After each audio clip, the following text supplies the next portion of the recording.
Print electronic media మిత్రులందరికీ కూడా పేరు పేరున నా ఉదయపూర్వక నమస్కారాలు. మరి మొన్న జరిగినటువంటి ఉత్తరాంధ్ర ఉపాధ్యాయ శాసన మండలి ఎన్నికల్లో మరి ఏదైతే మిత్ర సంఘాలు అందరూ కూడా కూటమి అభ్యర్థిగా మిత్ర సంఘాల కూటమి అభ్యర్థిగా మరి నేను పోటీలో దిగడం జరిగింది. మరి అదేవిధంగా మిత్రులు కూడా అన్ని రకాల సహాయ సహకారాలు అందించడం జరిగింది. నన్ను గెలిపించినటువంటి ఉపాధ్యాయ అధ్యాపక మిత్రులు శ్రేయాభిలాషులు సోదరులు అందరూ కూడా పేరు పేరున మీ ద్వారా నా ఉదయపూర్వక ధన్యవాదాలని తెలియజేసుకుంటూ, నా గెలుపు ద్వారా ఈ రాష్ట్రంలో ఉన్న ఉపాధ్యాయ లోకం అందరికీ కూడా మేలు చేయడానికి ప్రభుత్వానికి మరియు ఉపాధ్యాయ సంఘాలు ఉపాధ్యాయ అధ్యాపకులకి మధ్య వారధిగా నేను కోఆర్డినేట్ చేసుకొని పనిచేసి ప్రతి సమస్య అన్ని మేనేజ్మెంట్లో ఉన్నటువంటి ప్రతి సమస్యని కూడా పరిష్కారం చేసి మీ రుణం తీర్చుకుంటానని నా ఉపాధ్యాయ అధ్యాపక సోదరులకి ఈ సందర్భంగా మనవి చేసుకుంటూ, మరి గౌరవార్థం మరి ముఖ్యమంత్రి గారిని మరి ఈరోజు కలవడానికి మా మద్దతు ఇచ్చిన మిత్ర సంఘాలు మేము వచ్చి ఈరోజు వారిని కలవడం జరిగింది. మరి ఆ సందర్భంగా వారు కూడా గుర్తు చేయడం జరిగింది. గతంలో చంద్రబాబు నాయుడు గారు ముఖ్యమంత్రిగా, మరి గంటా శ్రీనివాసరావు గారు విద్యాశాఖ మంత్రిగా, మరి అక్కడ ఢిల్లీలో మన ప్రీతమ నాయకులు వెంకయ్యనాయుడు గారు కేంద్ర మంత్రిగా, మరి మాధవ్ గారు గ్రాడ్యుయేట్ ఎమ్మెల్సీగా, నేను టీచర్ ఎమ్మెల్సీగా మరి ఈ రాష్ట్రం కేంద్రాన్ని కోఆర్డినేట్ చేసి ఏకీకృత సర్వీస్ రూల్స్ ప్రెసిడెన్షియల్ ఆర్డర్ తీసుకుని వచ్చాం.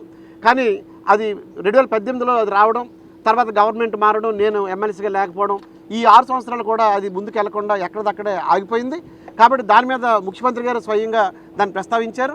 తప్పనిసరిగా నాకు నమ్మకం ఉంది, ముఖ్యమంత్రి గారి సహకారంతో, మరి నారా లోకేష్ గారు విద్యాశాఖ మంత్రి గారి సహకారంతో, మరి కేంద్రంలో ఉన్నటువంటి వెంకయ్యనాయుడు గారు పెద్దలు సహకారంతో తప్పనిసరిగా నా ఉపాధ్యాయులకి 20 సంవత్సరాలు బట్టి కూడా పదోన్నతులు లేకుండా స్కూల్ ఎస్టేట్గా ఎస్జిటిగా ఏ కేడర్లో హెచ్ఎంలుగా కేడర్లో స్టాగ్నేట్ అయిపోయారో వాళ్ళకి ఇమీడియట్గా పదోన్నతులు కల్పించి ఆ సర్వీస్ రూల్స్ని అందించే బాధ్యత నేను తీసుకుంటానని, అదేవిధంగా ఇతర సమస్యలు ఏవైతే ఉన్నాయో ప్రతి సమస్య సిపిఎస్ రద్దు కావచ్చు, ఇతర సమస్యలు ఏవైతే ఉన్నాయో అవన్నీ విషయాలు కూడా నేను పరిష్కారం చేసి రుణం తీర్చుకుంటూ తెలియజేసుకుంటూ మీ సహకరించి మీకు ధన్యవాదాలు.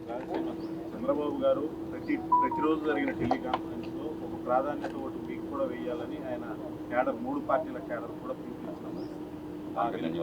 ఆయన చెప్పడం వల్ల కూడా తప్పనిసరిగా మీ ప్రీతమ నాయకులు ముఖ్యమంత్రి చంద్రబాబు నాయుడు 2 సార్లు టెలికాన్ఫరెన్స్ తీసుకున్నారు. 2 సార్లు కూడా రెండో ఓటు మన పిఆర్టీ సంఘం మనకు మిత్ర సంఘం గతంలో పనిచేసింది, నాయుడు గారు కూడా పనిచేశారు.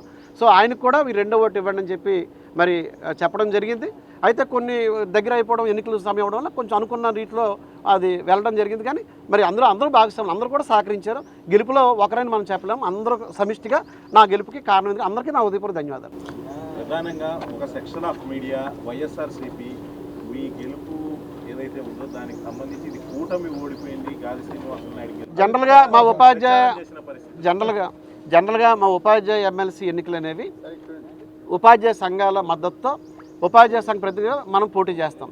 2007లో నేను ఎమ్మెల్సీగా గెలిచాను ఉపాధ్యాయ సంఘాల ప్రతినిధిగానే, 2013లో నేను ఎమ్మెల్సీగా గెలిచాను ఉపాధ్యాయ సంఘాల ప్రతినిధిగానే, అలాగే 2019లో ఓడిపోయాను. ఆ రోజు ఉపాధ్యాయ సంఘ ప్రతినిధిగానే నేను మార్పులో భాగంగా ఓడిపోయాను. ఈ రోజు కూడా ఉపాధ్యాయ సంఘ ప్రతినిధిగా నేను ఇండిపెండెంట్గా నేను గెలిచాను.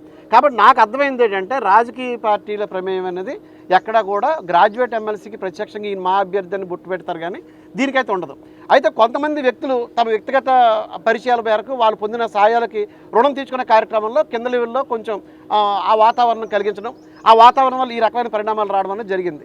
ఇక నాకు అన్ని బీజేపీ కావచ్చు, జనసేన కావచ్చు, వైఎస్ఆర్సీపీ కావచ్చు, తెలుగుదేశం అన్ని పార్టీల్లో కూడా నాకంటూ వ్యక్తిగతంగా అభిప్రాయాలు ఉంటాయి. కాబట్టి నేను దీనికి రాజకీయాన్ని ఆపాదించదలుచుకోలేదు. నేను అంటే